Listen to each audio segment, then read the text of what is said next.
Hey everyone, Tim from High Pressure Cleaning Gold Coast. Just touching base what we're doing today. We're doing a clean and seal job for a client. He's also pointed out along his wall here where he waters the front lawn with a recycled water. He's got some mineral stains along there. That's usually from bore water, recycled water. But yeah, it's quite unsightly, especially on a light coloured paint. So we're going to go along and treat that with some oxalic acid today. I've already pre-wet the grass. And yeah, we'll see what the results are like. Thank you.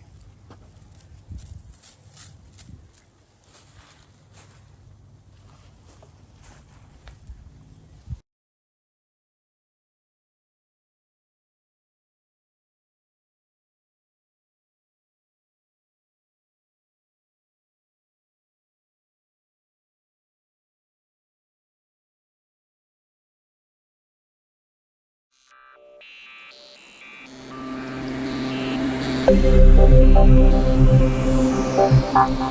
you.